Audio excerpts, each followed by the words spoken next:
So I've gotten a lot of advice because I took creative writing classes in college. I have a minor in it, and one of the best ones and ones that I'm very much a believer in is just you have to get words down. You can sit there and try to think the best thing, or you can keep on going back and editing over and over, but you just need to keep writing because you're never going to complete the book. If you keep on editing over the same couple chapters, it's never going to go anywhere. So you just have to get writing down because a great book is made in editing. It's not made in the first draft. So you just have to get something down and you can make something with that.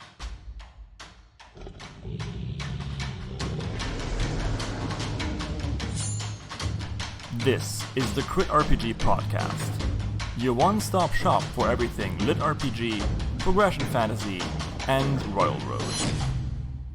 Hi, and welcome everyone to the LitRPG podcast, the only podcast that records a episode about harvesting in March. With me today is Josh Rettew. Hello. Who has seen me fumble through about maybe 2 minutes of attempted lines, but I think that one was actually pretty good. So, hi and welcome. How are you doing? Good, how are you? Pretty good. So, tell me, is there a Billie Jean? And is it you love her? How long were you sitting on that for? That one actually planned. But usually I really come up with them as I go. You just kind of evolve. I'm sensing a theme here. Yeah. I'm gonna harvest this thing for all it's worth. Yeah, sure. Yeah. I should have expected that. Yeah. You should have foregene that. Anyway, let's go. Podcast time. So you wrote Gene Harvest. Why and how and everything. So, well, the how is a lot of ignoring other responsibilities and everything else and just writing. There was, that's probably not a alone in that one, but the why, there's definitely a lot of reasons. I obviously, if someone's going to put time into something, there should be many. But I'm also going to be referring to my notes here just because my memory is a sieve and it will forget everything. So, but yeah, so like one of the big things is I'm a huge fan of the genre. Obviously, I'm writing in it, so I have to. You would hope I'd at least be somewhat aware of it, and even though I loved it, there was definitely some other things that I wanted to do, certain things I didn't see, and I wanted to put my own spin on it. And it was like, yes, I love this, but it could also be this. And because one of the big one of the main things I had going into the story and what I wanted to do was like he's just the main character is a good person. He's not he's not a murder hobo. He doesn't just go around killing indiscriminately. Like he succeeds because he is a good person.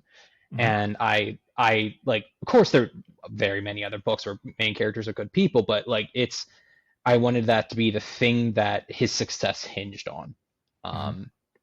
And I didn't really see that anywhere. And I wanted, and and it was because it gave more of an opportunity to have character progression there, especially because I find it significantly more interesting to see a character get pushed to extremes rather than starting there. Okay. As in, like, they're not started off being just this expert in fighting and they're able just to do whatever needs to be done, but someone who you see the progression of it and someone getting pushed to where they are, like just a regular good person gets pushed to where they have to kill people, and and the impact that has on someone, and I find that just a lot more interesting. And character progression in my progression fantasy. Yeah, what a bold choice. I'm kidding. No, evidently. I mean, your book's sitting at 4.6 stars with 252 ratings. That's 4.6 stars and 252 ratings more than I have. So I think you're good. That's the thing is like there's been a lot of really nice comments. I've gotten a lot of people say how much they love the main character, they love the development, but Mm-hmm. I've gotten a lot of people saying they hate the main character, they hate that he's just not Mm-hmm. like gung ho about murder and stuff like that. And it's I don't Yeah. know, to each their own. Everyone has their own tastes, Mm-hmm. and this one's mine, and evidently some people like that. So Yeah.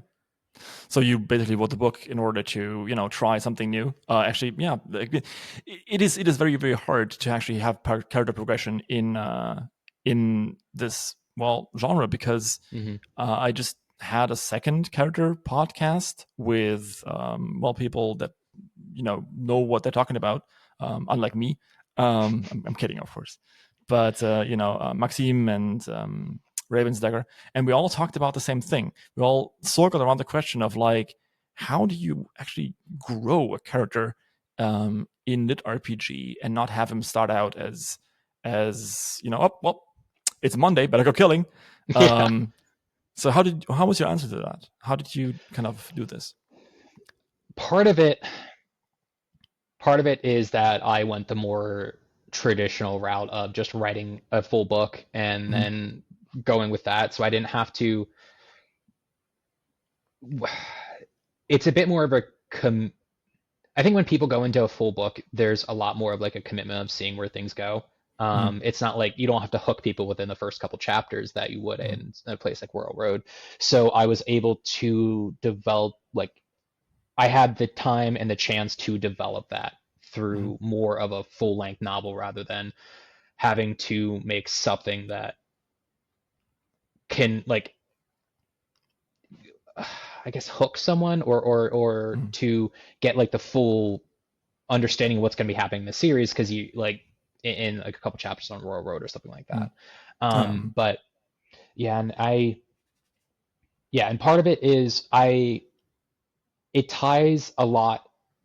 One of the ways I was able to do it is that it ties into his powers and that kind of thing. Mm-hmm. In that the as they develop, he's also developing and figuring out where he's fitting into everything. Mm-hmm. And um, part of the magic system that I have is that it's a bit of like self-actualization type thing of where people like there are classes, there are like complete spells that you can like buy a spell book that teaches you how to do a specific thing, Mm-hmm. but it's all just it's a framework and the specific points within is different, so it gives people will develop like their powers will develop in a way that they want in a way. Mm. Okay, yeah, that makes sense. Do you want to generally talk about the plot a little bit more? Yeah, so I'll start off with I am horrendously bad at describing my own work because it's always like, oh, yeah, it's this thing, but then there's also like these 5 things attached to it, and I Yeah, never, whenever people ask like, yeah. oh, what is the book about, I just show them the blurb because yeah, Oh, I it's hard because you don't want to tell too much, but also like, man, if only there was like a show where you could talk about your book as much as you wanted. fair enough, yeah, No, but but yeah, yeah, give it your best shot. so it's it's a the at least the beginning it revolves around the game of Souls, which is Mm, a death match style or death game style thing where the Galactic Imperium, mm, this like world like universe spanning corporation, goes from planet to planet to get them ready for integration. mm, And the Game of Souls is it brings people who are about to die into the game, and if they survive, they get put back into their bodies with these powers so they can mm, survive those events, and they're now stronger to help protect the planet against any other corporations or whatever or other groups or anything that come in. It just gives them a first line of defense, and at least mm, that's what they say. The book begins explicitly with so you have the introduction from the Galactic Imperium, mm, and then it immediately goes into where the creator of the system, a eldritch entity named who calls himself Dave, um, uh, is tasking the main character Benny White with helping to destroy the system because Okay. he created it, but the Galactic Imperium is now using it to exploit planets, and Mm-hmm. the only way that Dave can see to stop this is to destroy the system. That's like very cool. Like, Mhm. I'm not just saying that's a very cool plot idea because I wanted to write something like that, but I'm really happy that you did, so I don't have to. Yeah, it's one of those things that's just there's no truly original ideas. It's all just your own unique take on it. Nothing new under the sun. That was true modernity, and it's way more true now. We Hmm. all just recombine things, and I do think that's actually a pretty good combination, right? So you have this corporation, you have the Imperium. That's this bit of ultra capitalism in there. That's fun, and of course, Yeah. then Benny's power is of course tied to genes. Hmm. Yeah, Can you wear other pants too, or is it just jeans? it's just genes. It like his powers just all go away and becomes a regular human once he just puts on anything Yeah, else. So yeah. khakis are a no go. I'm pretty sure you rejected the title Lederhosen Harvest. That was runner up actually. Yeah. Yeah. But yeah, so yeah, his part of his power system is it revolves around genes because it was like a coming together of like I love the trope. I mentioned it earlier, but like I love the trope of good guy with evil powers. I don't Yeah. know why, but it just makes me so happy. And so a power system where he pulls like genes that can give him spells, body parts from corpses and stuff like that, can take him Mhm. away, put him in himself, and gain those things. Mhm. Um, I that just sounded like a lot of fun. And then I with my, so I have a bachelor's degree in microbiology, Mhm. but I currently work in biophysics, whole other thing. But I love one of the classes I love was genetics. I like that stuff's always Mhm. very interesting to me. So being able to tie more like a magic system to more of a bit of a scientific lens, I thought was also be very interesting. That's pretty cool. Yeah, absolutely. Yeah. Hmm. Well, let me just say, like, the system certainly isn't generic. Do you have a list of these that you're just going through? Or No, are they I'm no? Okay, coming up okay. with them on the spot. There's a song by Ratatat that started 17 years. You know the one? I don't think so. It started with like, I've been rapping for about 17 years. Okay, I don't write myself anymore. I can do that. No disrespect, but that's how I am. And for me, it's the same with puns. I've got brain damage. I can't stop myself. So there you go. Like this whole podcast, you might think it's about books and about LitRPG and writing and learning stuff about other people's works, but really it's just about me finding a large enough group of people I can inflict puns on. Um, this is my diabolical plan. Like you said, good guy, evil powers. Anyway, Mm. And I guess exploitation also wrapped in there. And yeah. yeah, we think we're coming on here to have a nice podcast, but we're just being exploited. Would you be interested in writing a lit RPG about a power system that revolves around puns? I'm actually surprised there hasn't been one like a bard character, How because would you do there. that? I mean, it would have to go the route of something like have you played much D&D? At least 5e? A little bit. So the bard class in there, they Hmm. have like their main. Or, so I've never played the class, but one of their spells is cutting words. Okay. So the whole thing is supposed to be just you say something mean to someone and it deals psychic damage to them. So it has to be something like that, where just using enough puns and the strength, like the how good they are, it deals Hmm. more psychic damage. There's this series called Devil's Foundry. It starts with "Be Thou My Good." It's a bit underrated, I think. I think it's actually Mm, a pretty good thing. It's an isekai story about evil superhero, evil supervillain, and mm, her nemesis are getting isekai'd to Fantasyland, and they have to kind of grow out of there. It has a bit of a darker tone sometimes.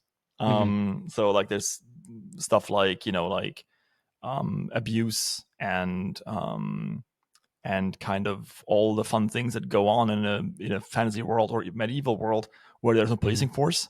they're being discussed and they're not being glossed over either. Not graphically, but still they're being discussed. And sometimes it's a bit of a weird vibe, but I do really like the series. Not just because I like Power Armor, but yeah. Anyway, the Deuteragonist, all the classes are made of puns. So the main protagonist, her class is a Demogog because she can talk to demons. And she has like a sidekick whose class is Filet Mignon. So and she also has cutting words, which is why I thought about that. So yeah. So yeah, again, mincing words. Those are different. Oh, okay. But yeah, still comes back to the whole no original ideas. Someone's done it somewhere. You just kind of have to try and do it uniquely. Yeah. But I mean, still, I'm not quite sure I'm ready to inflict a pun-based system on the world yet. But maybe in a few years. But you're building up to it. Yeah. We'll get to it. Yeah. But in general, we are actually at a good point to let me ask you this. What's the best advice you've ever gotten as a writer? So I've gotten a lot of advice because I took creative writing classes in college. I have a minor in it, and I had over 7 semesters of it, and so there's a lot of advice thrown around. But it's probably two parts to that, or not two parts, but two, I guess, separate things. But one of the best ones and the ones that I'm very much a believer in is just you have to get words down. Like you can sit there and try to think the best thing, or you can keep on going back and editing over and over, but you just need to keep writing, because you're never going to complete the book. You're going to be if you keep on editing over the same couple chapters, it's never going to go anywhere. So you just have to get writing down, because you can, like, the best books are always made in a great book is made in editing. It's not made in the first draft. So you just have to get something down, and you can make something with that. And that goes back into the part of why I really like more the editing process, is because there's that framework there. There is something like the main ideas are there, and then I could just go back through and flesh it out and add additional things and tie it into other details that are happening. So yeah, that's why, like, when so many people are like, when a lot of authors are saying, "Oh, I'm in editing hell right now," I'm like, man, I wish I was in editing hell right now, instead of just trying to churn out another like 40,000, 50,000 words. Because to you it feels as though the book is only really done when you're done with that, right? Yeah, because makes sense. Yeah, because like my first draft was so rough, and I am so proud of what it became, but it became what it is through the editing and through having just gotten stuff done on it. But and then the actual second part of that is just that there's no true original ideas. Like, that was I had written that down, and there's no true original ideas. There's always going to be someone who does something similar. You just have to put your own spin on it. Like, the two big examples I have is I wrote and submitted my story to Athon and Portal, and while I was waiting to hear back, Actus released My Best Friend is an Eldritch Horror. Eldritch Horror, and I'm like, wow, yeah, I just my story has the whole thing of just the Eldritch Eldritch Abomination, and it's just like, oh, great. So there's that. And then when I was pretty far into the writing process too, I was listening to one of the Primal Hunters, and main character gets, I guess, spoilers, but gets, I don't know how to, I know some people are against it, but yeah, so just gets like blood-based toxics or toxins, stuff like that, and that was something I'd already been using, and I was like, part of me was like, do I try and scrap this because it's now not original thing? But like, there's not going to be any original truly. It's going to be extremely hard to come up with like truly unique idea, but even then it's just one part of a much larger whole. Oh yeah, totally. Famously, Brandon Sanderson stole many of my ideas and wrote them first. I mean, that would explain how he writes so much. Yeah, totally. He just steals ideas out of my college classes. Totally. No, he. I think I told the story before, but he did this like 3 times. The first one, I was like, "Hey, you know what would be cool? Fantasy world, but with power armor." And then I read Stormlight Archives. I was like, "God damn it!" So the second one, I was like, "Okay. Hear me out. What if it's superheroes, but they're all evil, and it's a secretary who's the main character?" And then I was like, Reckoner series, like, God damn it, Brandon. And then the last one was like, okay, I have one more. Okay, hear me out. What if it's Train Your Dragon, but with a hover tank? And then I read Skybound, and I was like, Brandon. But I'm really happy he wrote all these books, because now I didn't have to write them anymore. And actually, I had like, ideas are cheap. You always have more ideas, right? Mm-hmm. And you said like there's nothing new under the sun, but that's not quite true, because a book is more than the sum of its parts. Like Eldritch Bestie is nothing like your book, right? But yeah, it was.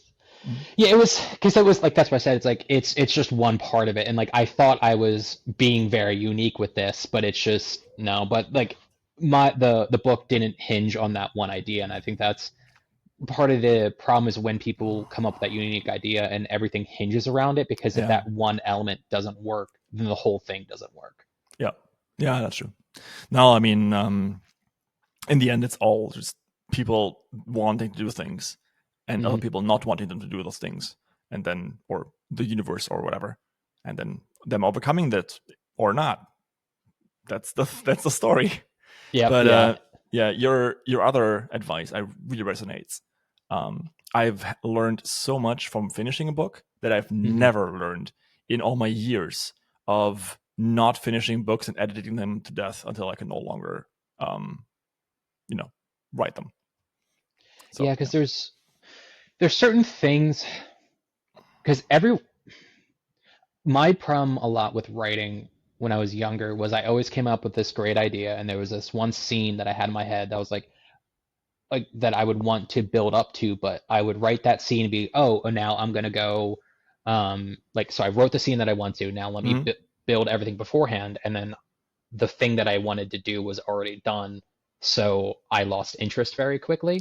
But now, one of those things that I learned with finishing a book is that the best way for me to write is just to write consecutively, and just sequentially,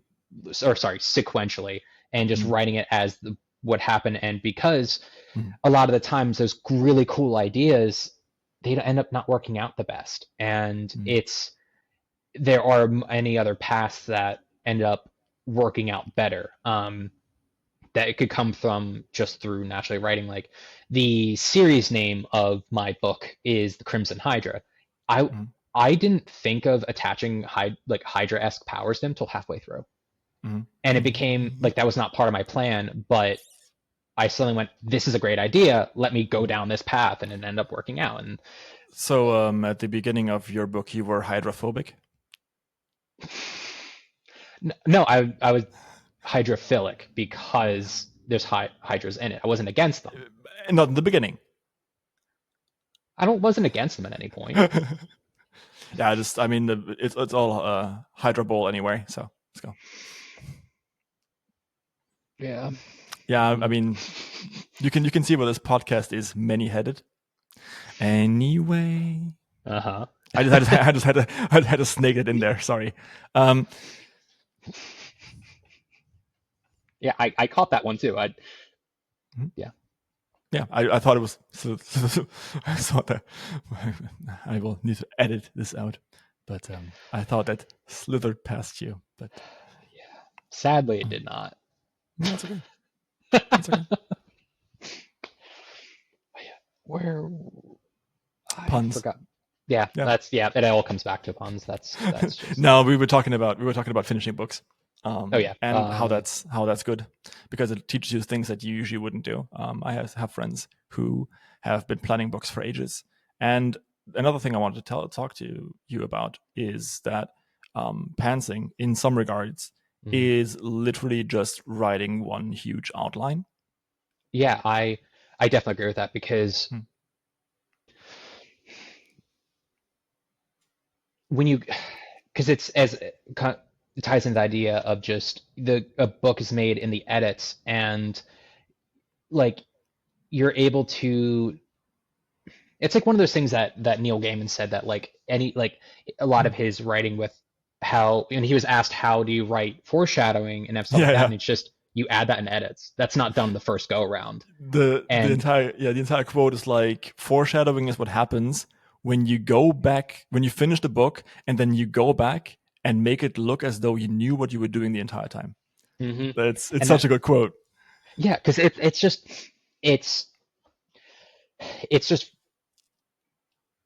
part of, like I a book, you like, it'd be a great skill to have, to be able to like do the right thing on the first go around, but you learn a lot about the story as you're writing it and as you're going through, and you're just able to add in those details to build to a payoff once you know where the payoff is going to be. And as someone who, nicer term is discovery writer, but I always say pantser. As someone who's a pantser, I don't know. I may know where the payoff is going to be, but I don't truly know until the book is done. Yeah. I still don't quite know the end to the series, right? Because I deliberately don't. So I keep interest in the book. There's something else you talked about.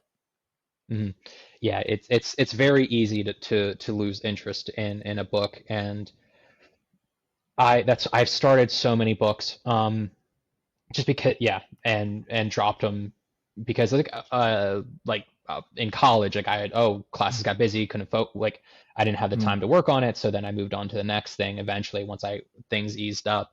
But while yes, it helped build my prose and got me learned how to write, but it doesn't teach you what to write.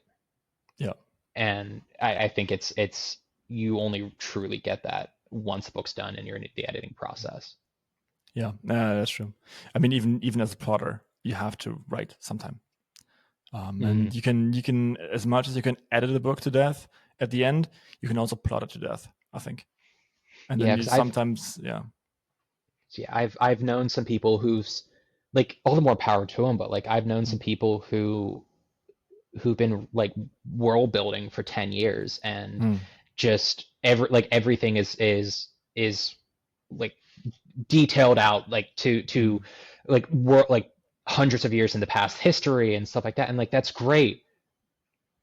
And if it's just something you want to do for yourself, or like you're building towards like a D&D campaign or something, like great, that's awesome. But it's when they've expressed that they want to write this book and to make it something, and it's just like, when are you gonna write it? When?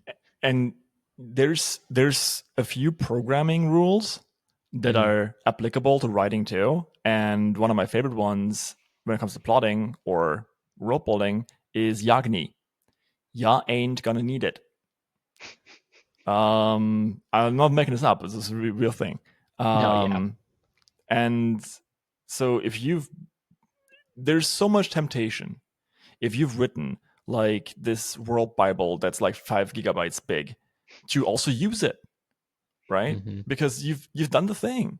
And to be honest, I don't even think Tolkien did that. I think Tolkien kind of was like, you know what? I'm gonna get inspired. I'm gonna write some stuff down.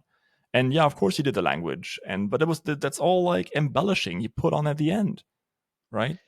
I do know this. He actually, if I remember right, the story was just to give him an excuse to use the language, because I think he was like that. That was the first thing he made, was the language.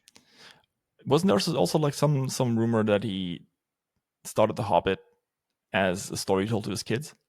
Yes, I have heard that. Although I am one of those weirdos who likes fantasy, and I've never read Lord of the Rings, so there's only. Yeah, I've started reading it. It wasn't really for me. That's okay. I mean, maybe I could try it again, but like I really clocked out at the part where he starts describing trees. I mean, that's like very infamous. Yeah.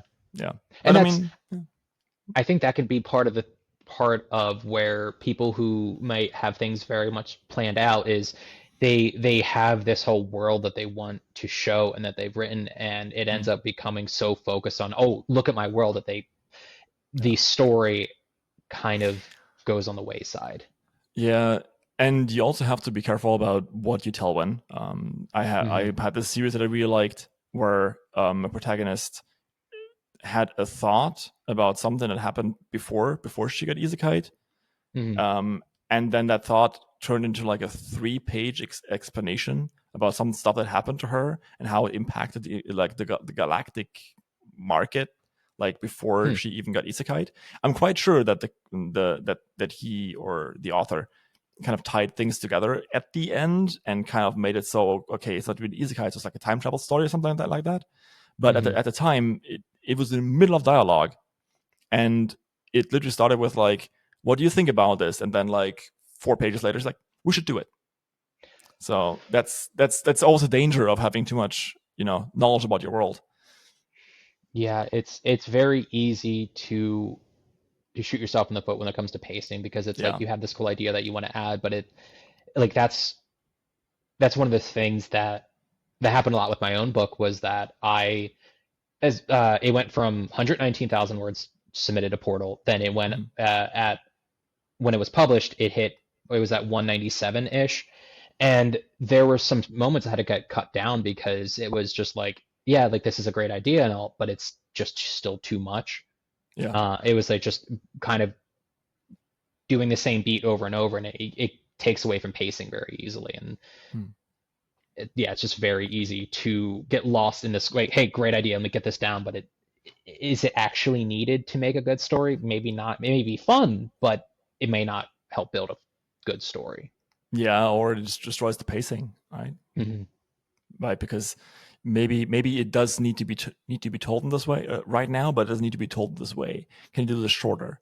That's something I'm still learning, right? Because 250,000 words is a huge book, and I am quite sure I could have shortened that. So, although part of the other aspect of that is that big books do a lot better in this genre. So that's quite true. You have to find that middle ground. Yeah, for sure. Like in the end, again, it's my first book. I still love it, but we're gonna see where it goes. I'm almost done with the rewrite, so we'll see where it goes. Good luck with that. It is time. I've done it. I finally launched Genesis of the Sacred Machine, my own little book, in its definitive edition. So, if you want to, you can check it out right now on Royal Road. There's a link below the video. Other than that, I really hope you're enjoying this podcast, and I could use some of your support. Go check out our Patreon, or maybe just leave a like, a follow, or whatever it is on the platform that you're on. Anyway, thank you so much, and let's get on with the show. We were talking about editing, so what's one thing that you would say, like, hey, I want to go back and change that or do it differently? It's hard because I've read through that book so many times and written and like done so many edits on it, that it's hard because I've made so many changes on it. I've kind of made all the ones that I wanted to. There's a couple like small things here and there, but for the most part, I did do the things that I wanted to do. There are certainly things going forward that I'm going to do differently. Oh, I guess maybe not so much editing thing, but if there's one thing I could do differently, just overall, would just be make backups of my character sheets and don't just use one document, because then if you have to go back and go enter it, like put in a character sheet, you're not going to know what the hell the stats are or anything that's there, and it's very frustrating to be like, okay, 50 pages before these were his stats, he's gotten 5 levels, gotten a bunch of items, now what do I do? Yeah, and then you have to go through that thing. Then do that. Is there, you're writing the second book right now, right? Yes. Okay. Yeah, I'm writing the second book now. I'm maybe 3/4 of the way through. I'm at 160,000, and my issue is that I am about to.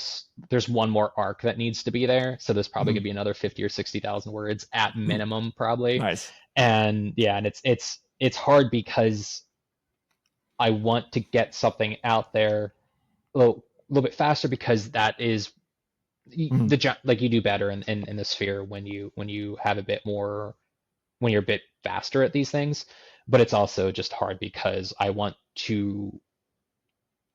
have a lot, like there's everyone has a lot going on outside of the writing, and Yeah. and unless you are having this as your full-time day job, like it's it's if anything goes wrong in your life, anything happens, that has to be the thing that gets pushed to the side. And it's Yeah. rough because it's like I have a story, I want to write it, people are asking for it, but time is hard.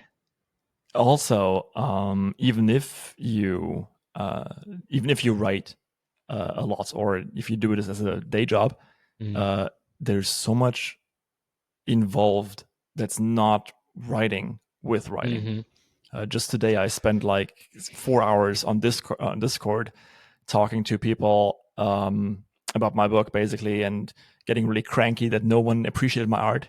And then at the end, like kind of grumbling and like rewriting and stuff. But that's also part of writing, right? It's not putting words on the page, but it's writing. Yeah, that's one of those things that I think there's a lot of issues with traditional publishing, but one of the things that traditional authors have advantage of is that they don't have to do marketing. They might have to do like a book tour or whatever, but they don't have to go into Facebook groups. They don't have to spend the time doing that. Um, The big ones, yeah, the big ones. Yeah. I mean, I guess because like, that's fair. if you're Neil Gaiman, you sign a new book, you have your fans doing your marketing for you, Mm-hmm. right? As soon as you're like big enough, you get your own orbit. No pun intended here, but like your entire mass.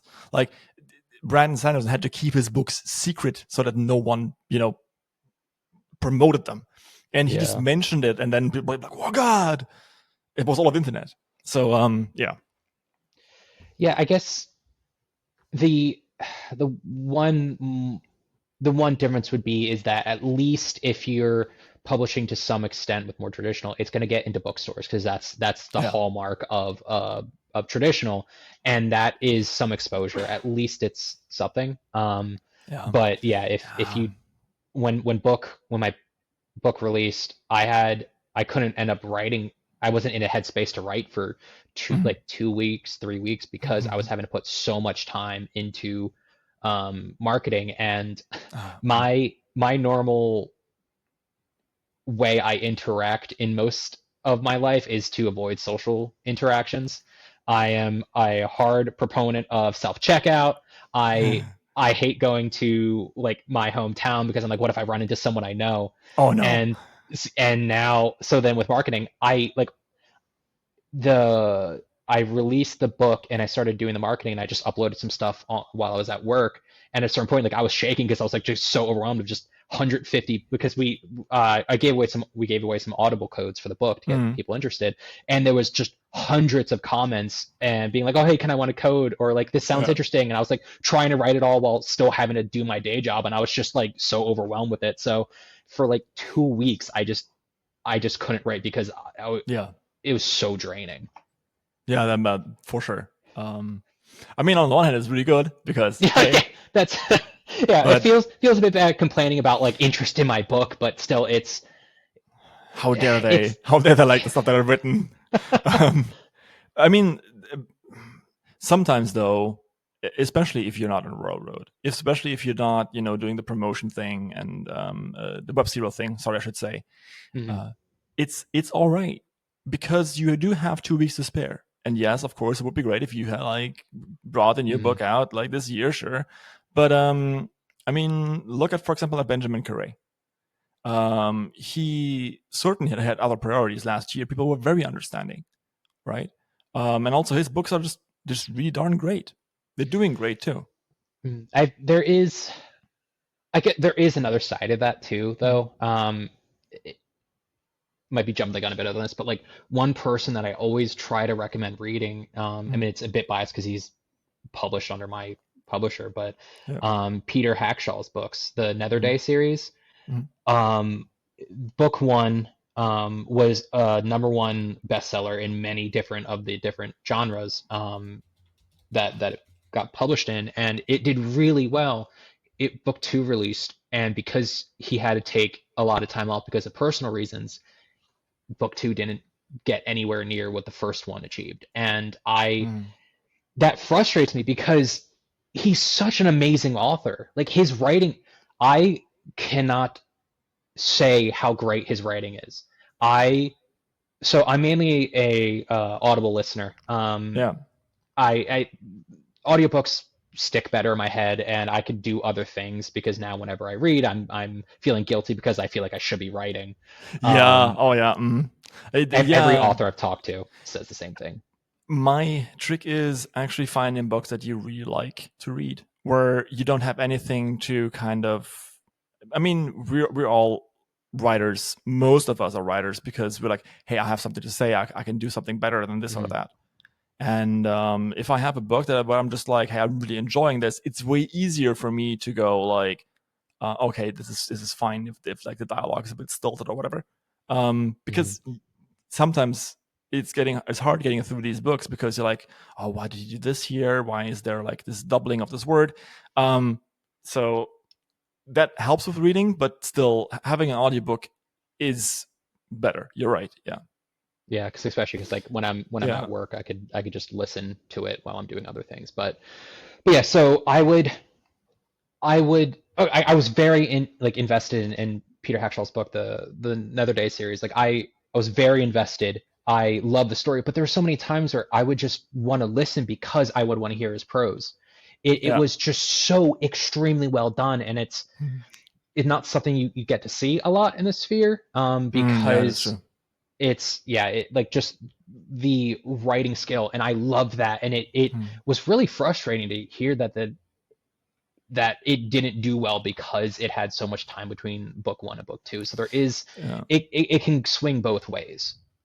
Yeah, I also think that like it's listed as Nether Day on the second book is called Nether Day on Amazon, and the first one's called Shadow Sect. So people might not have made a connection, right? That's my take on it. But yeah, you're completely right. It has like 10% of the ratings, which is oof. Because I've heard very good things about Shadow Sect. Oh yeah, it's fantastic. And again, like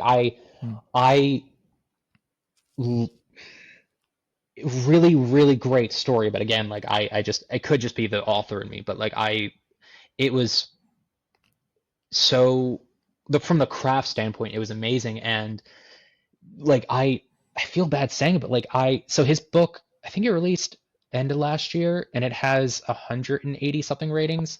Yeah. And I released last month a debut book, and I have 260 something ratings.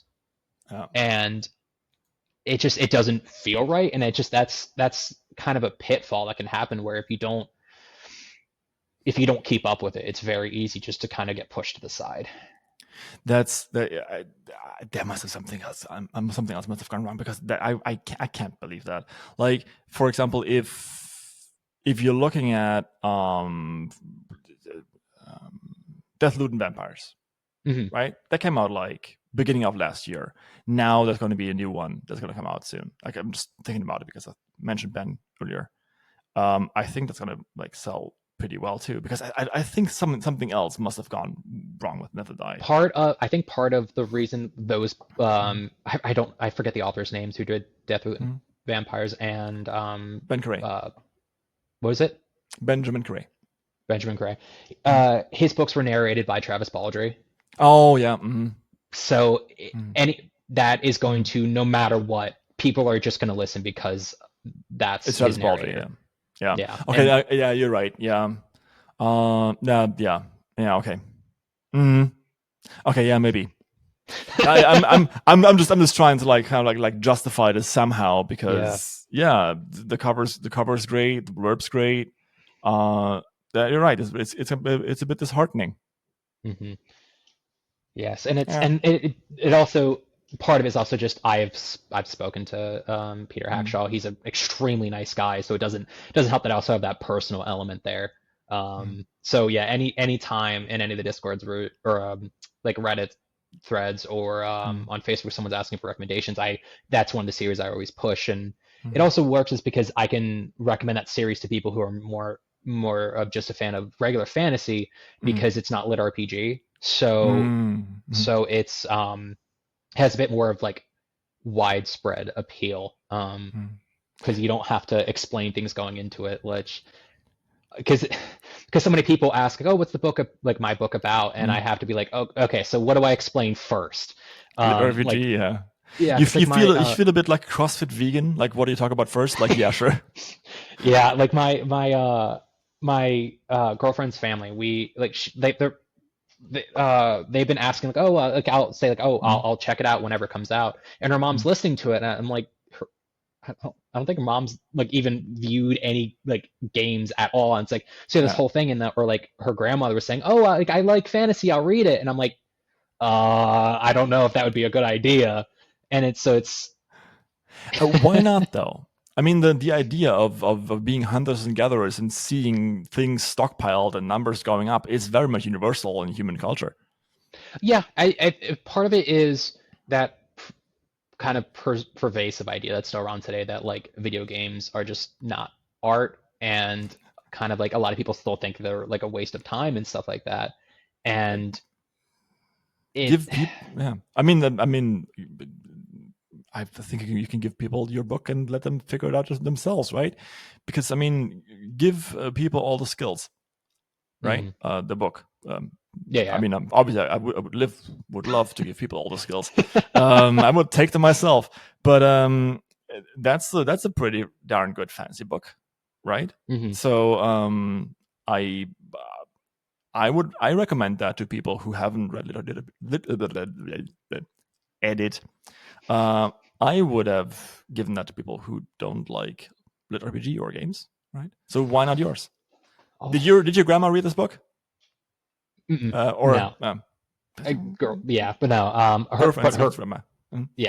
She her mom is reading it, and it's just so funny that like, just like one of the comments she said is like, oh, I work in like certain part of, I forget exactly what the comment was, but something along the lines of, oh, hey, I know what this term is, like I know what UI is because of my job, and it's like there's a good, nice, yeah, and cool. But so I definitely appreciate it, but yeah, it definitely it is more niche, so it loses a bit of widespread appeal. I mean, I think it's one of those things where that's how it at least is viewed. I if anything, I almost think that LitRPG should be very easy for someone to enter because everything is literally written out for you. You have the spells, like it says what they do. And I know I did my best with my book to make it as accessible as I could be, because like the intro for my book, I know it's the thing that probably got Portal to like really like pay attention. But it's written essentially in the voice of a used car salesman and and like a game show host. Wait a second. Wait a second. Because the truck backing up. Okay.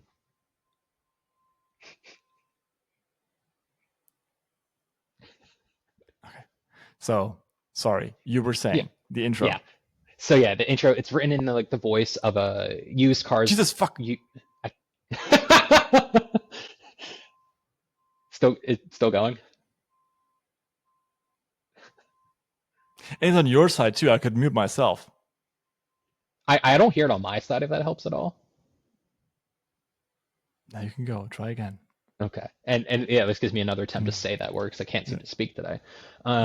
Used car salesman. At least they're consistent. I mean, I might actually just leave this in, because if you're hearing some truck backing off in the background, that's on Josh's side. And we have tried to actually get him to stop and then talk again 3 times, so I don't have to like fiddle some things here, but cool. Now let's try again for the fourth time. Maybe that's a charm. Okay, so it's written. Just say car salesman, and we'll see if it happens. Used car salesman. I think we're good. Okay, and I also said it right that time. Okay, so written in the voice of a used car salesman and a game show host, and the whole thing is that it's being given to everyone who is being pulled into the game of Souls, and I use that as a great way to explain a lot of the details, because this this corporation who goes from planet to planet, helping integrate them or get them ready for integration, people aren't going to know any of the details. So I explained a lot of the things, because the term, I guess diegetically would kind of work here. But it's diegetic is like in world. So if it's like music is playing in like a show, if it's coming from a radio, like the radio, it's diegetic. But so I'm diegetically explaining these details in a way that felt more natural, but it gave me the opportunity to explain the things that someone who isn't too big of a fan or who hasn't read LitRPG wouldn't know. So they wouldn't know what, like my friends, when I was working on the blurb with my with Portal, I sent it to some of my friends to see what they thought about it, and they were just like, one of the comments was, "Oh, what's the system? You seem to be like capitalizing. It seems to be a special thing, but it's not explained." And in the blurb is like, it's going to be much more. Blurb is supposed to attract more of like the readers who are already in the genre. But in the intro, I specifically explain what the system is because people on Earth aren't going to know what that is when they're pulled into it. You're always struggling a little bit, like everyone does, with like how much do you explain? Because as a LitRPG reader, I don't need to like know what the system is for like 50 times. But at the same time, I do think that for other people to come in, it's actually kind of cool. And it's a hard struggle to kind of, because in a system isekai, it's not a system apocalypse, you kind of have to explain it at the beginning, right? Because the people do not know it, exactly as you said.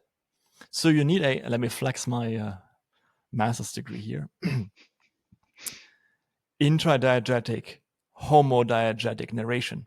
Sometimes it might also be extradiegetic, homodiegetic, but we'll see. Sorry. Yeah. Anyway, then flexing. No, like you need that, and it's hard because sometimes, what do?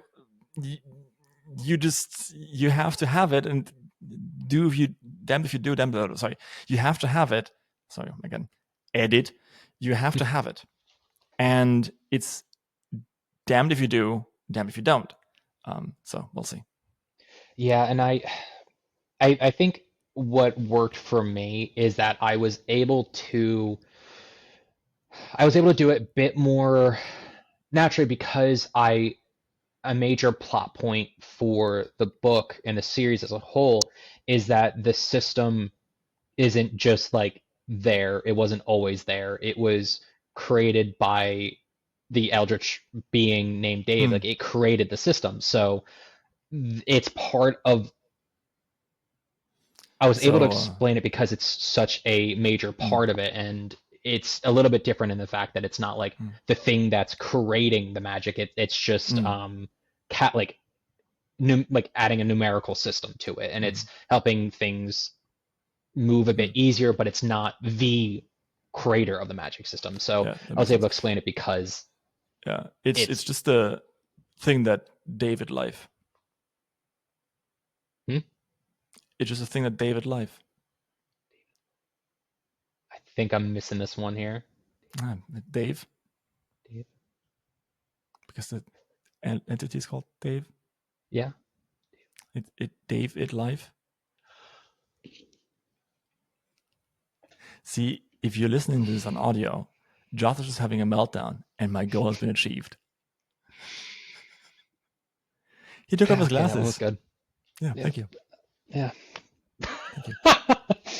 Yeah, that was it's right there. Yeah, he really did. I wish I used that. You can. You totally can.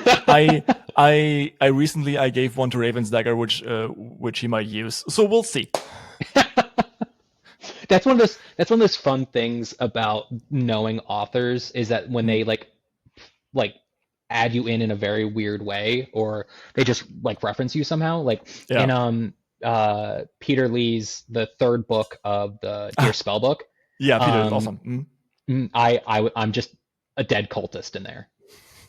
And so it's just fun being able to like show people like the audiobook of like, oh yeah, hey look, it's me, and it's just, oh, this dead cultist. And I could also officially say that like Travis Baldry said my last name, so that's something. Nice. I mean, Quest Academy famously is full of writers. Every single professor is a writer. Yeah, like it's really funny to have a guy walking in called Lars Machmüller, the guy, yeah, Danish guy. It's crazy, and then you have a jazz in there, like Brian, really? It's like you're not even trying to use a random name generator. You're just going through your sorry, again, edit. It's like you're not even trying to come up with like random names. You're just going through your Rolodex, which I thoroughly appreciate. But I know for a fact that at some point, like you, I will end up as like a dead cultist or like an ugly demon or something like that. I just know it's going to happen.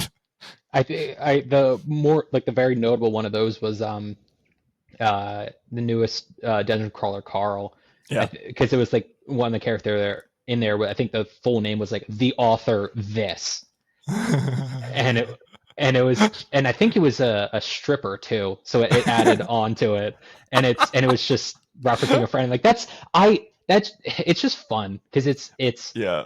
it's one of those things where it's fun if you're in the know, but if you're not in the know, it's just like, huh, okay, move on.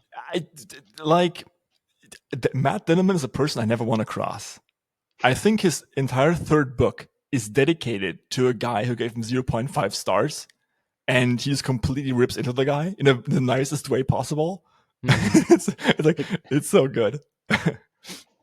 Yeah, like that's kind of coming back to like that. Like Mm. I wish I was at a point where like that that wouldn't sink me kind of deal. Yeah. Oh yeah. I mean, a part of it is, I think, just how you promote yourself as an author. Fair enough. So Matt Dinneman is often seen like playing a bass guitar. He's a rock star. He does Mhm. that. That's fine. I don't think, for example, that if this came from Shirtaloon, that wouldn't have worked. Mhm. Yeah, yeah, and I know it gets very iffy when any, not like iffy as an action, but like the perceived actions of just whenever any authors move Mm. into the more like the sphere that the readers are in. Yeah. Because there's so Yeah. many just stories coming out. It's a power imbalance. Mhm. And it's starting to happen to me because I just probably by this podcast comes out, I've crossed 1,000 followers on Mhm. YouTube, or subscribers or whatever, and people kind of know my name, and people poke me on Discord, and I'm starting to realize that I knew this before. Anyway, there's a power imbalance, right? Because these people know a lot about me that I don't Mhm. know about them, and that is cool because apparently I'm interesting, or at least tolerable. Well, I'll talk to interesting people, but on the other hand, it's also a bit scary because they know a lot about things about me, and it makes it hard to have a conversation, right? Mhm. So, I mean, you'll Yeah, know once you hit it real big. that's part of the parasocial Mhm. situation of just it's a weird bound like line you have to kind of walk, because it's on one hand these people are funding your ability to do this, Yeah. but it's also like they don't truly know you, you don't truly know them, unless Mm. you are someone who runs like a Discord or you do Mm. interact with the fans often. But and even then, right? There's a reason why true connection can only happen with vulnerability, right? Mm-hmm. I'm quite sure that lots of authors have things that they don't want to share with other people, right? Either because it's taboo or because it's like, I don't know, not necessarily taboo. I shouldn't say this. That's not the right thing to say, but because people are afraid, and that's human for everyone. That like, hey, if I really tell people that I like, for example, long walks, they might Mm-hmm. think that I'm boring, or I like pottery, or carpentry. They're like, what the hell? At least I thought you were cool. I'm like, oh, I'm sorry, I really like pottery. And then then you have that like also the aspect of any type of art is a very exposing thing Yeah, because you're putting your thoughts and words down for everyone to read in some regards, yeah, and it's how much it's hard to because your art is a part of you mm, in some again in a large degree, and so then you are putting this in front of a bunch of people. What do you put in there? Do you like mm, what happens if say the wrong people hear this or stuff like that? And there's certain aspects of like still a holdover of there's a lot of still a lot of what's the word not just negative connotation around talking about any disabilities or stuff like that, mm, and then it becomes hard because like whether it's right or not, but that can still negatively impact you, mm. and even though it's they because it's the whole thing of like whenever you're job searching, it's like do you list whether or not you have a disability on something on Oh there, yeah, and it's like on one hand yes you get accommodations, however they can still that can still be a negative detractor, and that could be mm, the same thing of when it comes to putting out a book is do you tell people why you're writing what mm, you are and why you chose this direction, because mm, it could be extremely personal, and it's mm. just a that's just a very weird line to walk where it's like they Yeah. see the outcome but maybe not the why, and it's how do you Mm. navigate that? It's also hard because sometimes you may want to write something that doesn't really fit in the book, right? So Mm-hmm. for example, you may know things about your characters that are just don't make it into the books. Like for example, the fact that my main character Samantha, I can say this here, I think, because as we talked about, the book isn't gonna be big anyway, and I hope I'll eat those words. So reverse jinx, it's gonna be nice. But yeah, she's a polyamorist, Mm-hmm. right? So I'm not going to write that in the book. It's going to be implied, maybe, Mm-hmm. but yeah, you can't do reverse harem in LitRPG. Like no, like reverse harem, quote unquote, which is a whole different thing. Yeah, I know what you mean. Yeah. Mm. Yeah, it's one of those things where there is an audience, but for certain things like that, there's also like almost a negative audience for that too. Of just if there's any of those ideas that get in, it can really hurt the book. Yeah. Because I know like I've explicitly written my main character to have ADHD because Yeah. like the Mm. it's one of the things that I really like about Sanderson's writing is that Yeah. it's those things are shown and He almost makes it's them not magical. yeah, and it's because it's like I love that the idea of the night like any of the in Stormlight people get their powers because they are broken, and Yeah. and that's Mm. a hard thing to sometimes write because a lot like it's hard enough, and I've gotten and there's enough comments of where like it's bad for my character to not just murder everyone indiscriminately. So how are Mm. people going to feel when the character is neurodivergent and has Mm. to deal with still has to deal with those things? I mean, yeah, like also the other question of like, hey, if you can control his genes, why can't he just like increase his dopamine feed drip, right? Yeah. So it's the same question if you're writing a psychopath, right? And you get system and magic Mm-hmm. healing, why can't they heal his psychopathy? Yeah. It's like, yeah, and that's another one of those things I really like with how Sanderson handled it, is that it's not a lot, whether we like it or not, like those things are a part of us, and it's not like damage, it's just how we're wired, and you Yeah. can't heal the default state. And Yeah. that's Isn't one of the like very first Knights Radiant, the new ones, isn't he like autistic or something? yes, Mm-hmm. the Dalinar's not son. Cal, yeah, Dalinar's Dalinar's second son, son, yeah. what is it, Relane, or is that Um one of the yeah, it's been a while. Like I got the book same? all here, but yeah. I mean, But like yeah. in general, we can agree that like that's the gist.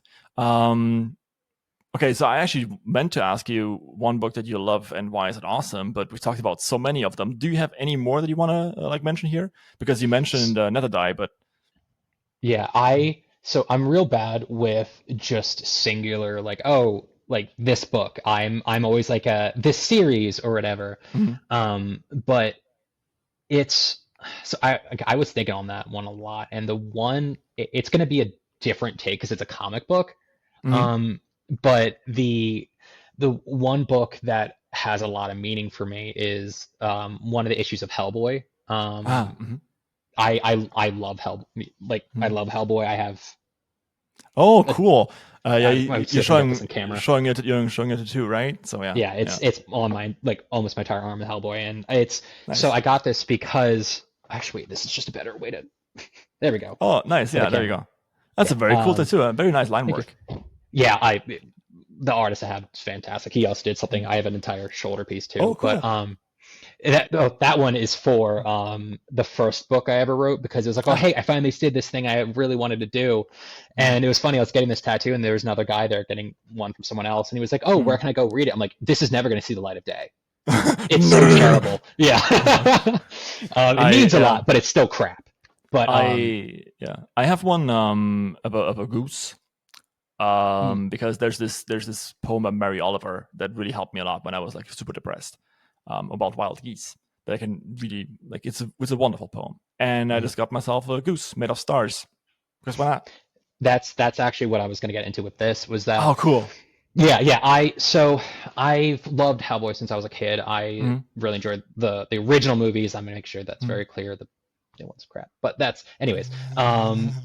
The I started reading when I was a kid, and like there's general things of like, oh, I bought the first comic, like my first Hellboy comic book with like my dad and my grandfather who has since passed away, Mm-hmm. that kind of thing. But I decided in college, my junior year, that I was going to reread it because it was like the main story was coming to an end, and I was like, okay, let me try to get concurrent again to catch back Yeah. up.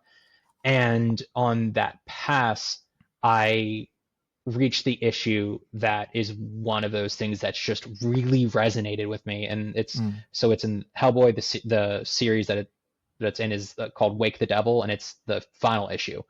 And the whole thing is, for backstory for anyone who might not know who Hellboy is, which probably a lot of people, but Mm. he is a half demon come to Earth who's supposed to bring about the apocalypse, but instead like he gets raised by a essentially like a supernatural like paranormal investigator Mm. and helps protect the planet and protect humans and that kind of Mm. thing. And so his whole thing is that he is destined to destroy the planet. Mm. And there's a scene where he's about to die, and people say, you like, I think if I remember right, I think it's just a group of demons were saying to him is, you have two choices. You Mm. either bring about you live up to your destiny and you bring about the Mm. apocalypse, or you die. Mm. And that scene just goes, um I actually have it written down because I want to get this right. um Nice. yeah, because I was, yeah, so it's screw you, I choose door number 3, it's my goddamn life, I'll do what I want with it. Mm. And Cool. this came at a point where I was struggling through a lot of like mental health issues Mm. of learning new stuff about myself, and that really had to change my perspective. And it just hit at the right moment when I needed it of just, you know what? No, this is my life.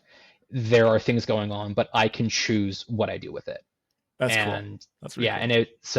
and I was already a huge fan before, but that moment was just what I needed to hear, and so then I got that. That's nice. It's always awesome. Like, and yeah, I guess that kind of goes to show, right? Mm-hmm. Art matters. Mm-hmm. And like, yeah, don't worry about it. I'm not gonna go into an AI diatribe here. So we'll see. Mm-hmm. All right. Shout outs. I already kind of got into the biggest, the one I really want to shout out, which was Peter Hackshaw's the Nether Day series. I cannot say enough how much I love that series. I have already waxed poetic about how much I love the prose and how great it's written, but I still, it is so beautifully written, and it's something that you don't get to see a lot in the genre, and the book too deserves to be a much higher spot than where it's at. It's just so amazingly well written, and any eyes, sorry, hi, my cat's saying hello. Any issue, like anytime I can uh say for people to read a series, it's always going to be that one, because it's so good. And then there's funny because a lot of the series that I would recommend are like bigger than me, so it feels weird to be like, oh, check this out, but I'm like, It's fine. I mean, this is also the part where people who listen to the podcast can get new recommendations or listen. Yeah, get new stuff to learn or learn about new series. Sorry. but yeah, so then probably one book I really want, or one series I really like that I haven't seen very many people recommend, is Titan Hoppers by Oh Rob yeah, J. that one. Hayes. Yeah, I love that series. So I very rarely read anymore, like outside of like, so Audible. I use Audible, but I physically reading don't do very much because that time is I needed to write. But that series I read and binged in a couple days. And anytime there's a book series that pulls me strong enough to kind of like do at the detriment of other stuff, it always feels extremely notable. Yeah, I read that on I think on a flight. Very very good. The world building is excellent. Yeah. I personally feel as though the progression was like a bit too long, and I've felt like, hey, when's the progression coming in here? But when it did, it was actually pretty good. So it's definitely not enough for me not to recommend reading the book. It's really really good. Mm-hmm. Yeah, it definitely it's a little on the slower side, so I put it more in like the Brandon Sanderson side of Yeah, fantasy, where it's slow build. it is definitely more fantasy than it is progression fantasy. Yeah, 100%. But yeah, because everything else would be spoilers, but still, it's a very good series. The what would we? Though one that let's see, I've got like three more that I just quickly jotted down, but there's the To Flail Against Affinity by J.P. Valentine. The series of Stargazer's War. I really like that. That's another one of those where the writing felt more like it was the prose was a major consideration in and how it was done. And I as just as an author and a writer, I appreciate that. And then even though it's a bigger series or a bigger author, but it's a smaller series that he done. But I really liked Underland by Maxim J. Durand. I went and looked on Amazon, and it has like, I think the first book has 150 ratings, and I'm like, it's crazy to me. I think it's really well done, and I'm also, it also has body horror and that kind of power set. So I am biased in that regards, but yeah. You don't really hear about Underland. Like, you hear about Kaitos maybe sometimes. Blood and Fur, obviously, which is like really big right now, and Commerce Emperor. But yeah, it's it's strange that you don't hear about Underland because the cover is really good and everything else is all about us also, screams good fun. But yeah, okay. Yeah, because that's one of the ones I don't have many, but that's one of the physical copies that I bought, just because I enjoyed it so much. Oh yeah, that's cool. Yeah, I'm gonna let him know. Cool. Well, in that case, I think we're reaching the end of the podcast. Yeah. That so went quick. I mean, yeah, it's 2 hours 3 minutes. We are going to keep going a little bit of Patreon, and we did already discuss a lot of Patreon beforehand. So if you want to listen to more stuff, it's on the Patreon. Go check it out. Yeah, people like it a lot. I've been getting lots of positive comments, which is really nice. And other than that, yeah, I think next week we're going to have Plum Parrot, which is going to be super nice. So I hope you're looking forward to that. And also, we are going to be hosting a third or even fourth. No, wait. Yeah, I think a fourth round table soon. And the topic is going to be great, but I don't quite know which one we'll take because I haven't recorded the third yet. So awkward. But go check that out too. It's going to be nice. Anyway, Josh, any last words? Those. Yep. Cool. All right. Keeping in the spirit of this podcast. Well, in that case, thank you so much for listening and or watching, and I will see you next time. And if you're on Patreon, the show goes on.